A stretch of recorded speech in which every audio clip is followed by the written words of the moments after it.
Bonjour à tous. Alors, je suis content aujourd'hui. On va regarder ensemble le développement d'une première photo dans Lightroom. C'est un tutoriel qui vous permet de comprendre quelques réglages de base sans trop aller en profondeur pour le début. On verra peut-être dans d'autres tutoriels comment élaborer plus de réglages complexes dans Lightroom.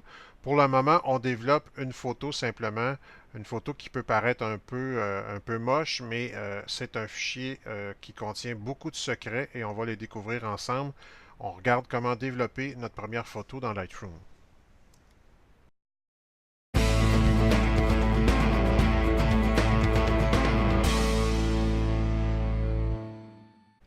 Alors, on y va maintenant pour le développement d'une première image dans Lightroom. Aujourd'hui, je vais vous parler de quelques réglages de base que j'utilise. On ne va pas passer à travers tout le potentiel de Lightroom, mais ça va permettre à ceux qui sont un peu débutants avec Lightroom de démystifier quelques trucs et de pouvoir commencer déjà à développer des images. C'est une image prise en 2014 sur le bord du fleuve Saint-Laurent à Saint-Jean-Port-Joli. Une image brute, quand on la regarde comme ça, qui manque cruellement de potentiel, mais si on regarde ce qu'on peut faire, quand même, c'est impressionnant. C'est le même fichier, c'est un fichier RAW qui contient beaucoup de détails, mais ce détail-là, on doit réussir à aller le chercher à travers les différents réglages de Lightroom. Alors, si on retourne sur notre image de base, une des premières choses que je fais, c'est d'aller dans les corrections de l'objectif. Quand on utilise des grands angles, souvent, il y a de la distorsion. Il peut arriver qu'il y ait de l'aberration chromatique. Donc, je viens par défaut toujours un peu, c'est ma recette, là, je viens cocher ces différents éléments-là dans la correction de l'objectif. Par défaut, c'est ce que je fais en premier. Ensuite, j'y reviens plus, mais je m'en vais vraiment au niveau du traitement de l'image. Le nerf de la guerre, c'est vraiment le correctif des différentes tonalités, de l'exposition, du contraste, de la température de couleur. C'est vraiment là que ça se passe. Dans un premier temps, avec de la photo de paysage, ce que j'aime bien faire, c'est vraiment d'aller chercher tout le détail dans mes hautes lumières et dans mes ombres. Ça peut paraître un peu extrême comme ça, mais ensuite, quand on vient corriger en ajoutant un peu de contraste et qu'on vient chercher notre point blanc et notre point noir maximum, vous allez voir que le contraste de l'image va se rétablir. Ce que je fais, c'est que j'appuie sur la touche Alt et là, je drague mon point blanc vers la droite et là, vous allez voir que on peut voir les premiers points blancs apparaître. C'est le soleil qui est à l'horizon. Le soleil qui ne contient pas de détails parce que c'est vraiment une lumière très vive. Donc, c'est mon point blanc. Je m'arrête là. Et là, je vais faire la même chose avec le point noir. Je vais draguer vers la gauche, par contre. Et là, je vais aller un peu plus loin pour chercher un point noir peut-être un peu plus intense. Je peux voir dans ma fenêtre de navigation à gauche, là, on peut voir la différence là, quand je drague mon curseur. Donc, ça nous permet aussi de voir en temps réel ce que ça va donner sur une image finale. Alors, moi, je vais m'arrêter ici pour le moment. De toute façon, c'est des réglages qu'on peut modifier en tout temps. Tout ce qu'on fait, toutes les interventions qu'on fait dans Lightroom ne s'appliquent pas directement au fichier RAW. Le fichier RAW reste lui-même. Ce sont des réglages qui sont enregistrés disons, dans le catalogue de Lightroom pour chaque image. Ensuite, donc, je vais pouvoir venir travailler un petit peu plus la température de couleur, mais je vais le faire de façon à ce que mon avant-plan reste. Moi, j'aimerais ça que mon avant-plan reste un peu froid. Évidemment, le ciel est beaucoup trop froid, mais je vais vous montrer un petit truc tantôt pour euh, être en mesure d'intervenir sur le ciel seulement. Maintenant que c'est fait, je vais simplement jouer un petit peu avec la vibrance et la saturation de façon modérée, comme ça. Et là, je vous montre mon petit truc. Pour un ciel comme celui-ci, j'utilise le filtre dégradé. Le filtre dégradé se trouve ici. On clique une fois dessus. En appuyant sur la touche Alt, on peut venir réinitialiser tous les paramètres. Et là, je drague dans mon ciel mon filtre dégradé comme ça. Et là, on voit le point d'ancrage du fil dégradé qui est noir. Ça veut dire que le filtre est actif présentement. Et là, j'ai une série de réglages ici qui me permettent de venir modifier, mais simplement à l'endroit où j'ai appliqué mon fil dégradé. Donc, moi, ce que je veux, c'est donner beaucoup plus de, de chaleur à mon ciel. Donc, je ne me gêne pas pour venir jouer comme ça avec la température et la teinte. Je peux travailler un peu le contraste en positif. Je peux jouer un petit peu avec mes hautes lumières, la saturation. Ça me permet d'aller chercher un ciel beaucoup plus chaud, avec des tons beaucoup plus chauds. Et là, si je reclique sur l'outil du fil dégradé, il disparaît en fait, il disparaît pas, c'est que le point d'ancrage est plus là, mais l'effet est présent. Et si je reclique sur le filtre, on peut voir le petit point gris qui réapparaît. Et là, si je clique sur le petit point gris, je peux revenir travailler mes réglages à tout moment. Alors, je désactive le filtre et j'en crée un nouveau dans le bas ici. Et là, je vais venir travailler simplement sur mes ombres en travaillant le contraste, les hautes lumières, peut-être un petit peu sur l'exposition. Et là, je vais aller chercher un peu plus de détails dans mon avant-plan comme ça. Et quand je suis satisfait, je reclique sur mon fil dégradé.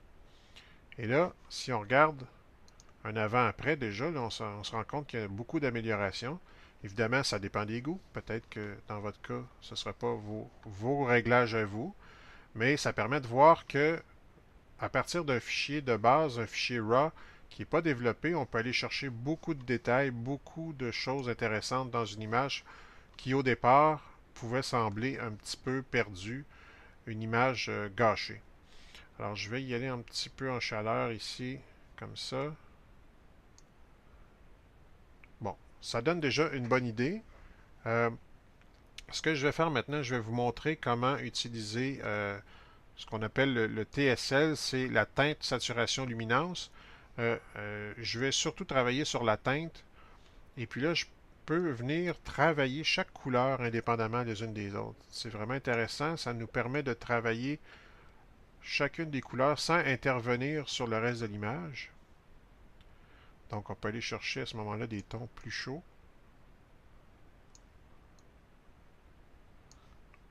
Et puis, on pourrait aussi venir jouer juste sur la saturation de chacune des couleurs. Évidemment, il faut y aller avec modération, parce que ça peut être intense. Sur le vert, par exemple.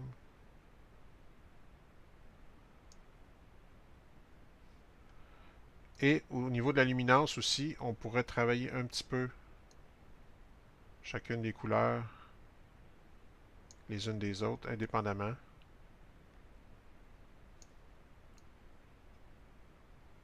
Comme ça.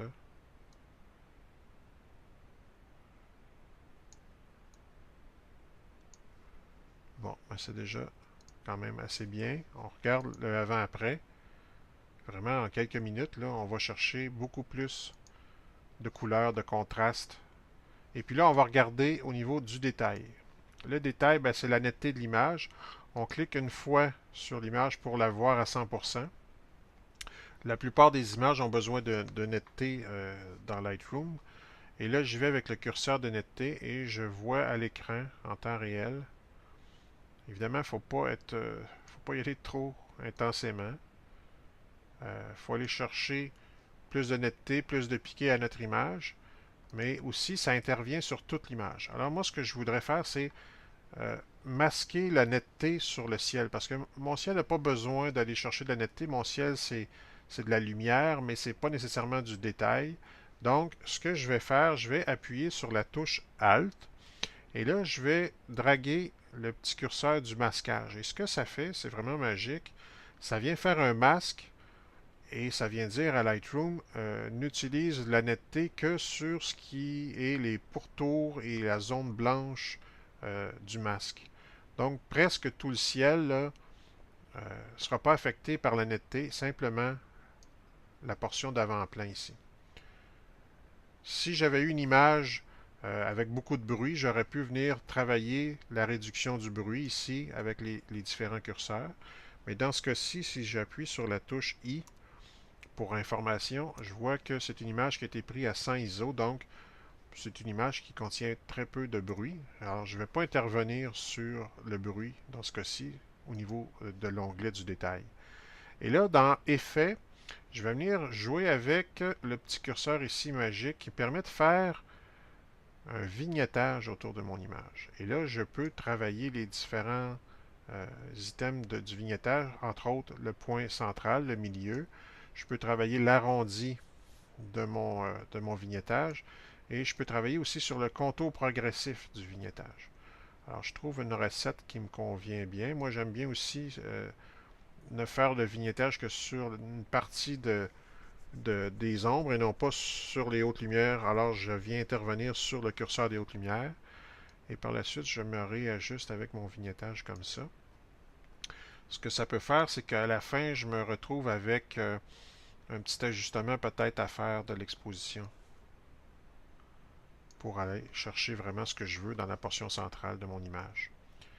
Alors, on regarde un avant-après et en quoi, 5, 6, 7 minutes peut-être, on est allé chercher vraiment une image intéressante à partir d'un fichier qui au départ avait pas, donnait pas vraiment l'impression d'être récupérable.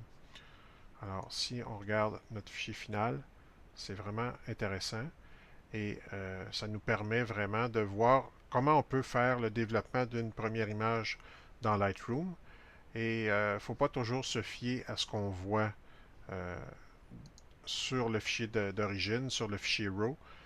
Il faut vraiment euh, interpréter et se dire qu'on peut aller chercher quelque chose qui est beaucoup plus intéressant. Alors j'espère que ça vous donne quelques petits trucs pour commencer et débuter dans Lightroom. On pourra revenir éventuellement sur d'autres réglages plus poussés dans Lightroom. On se repart dans un prochain tuto.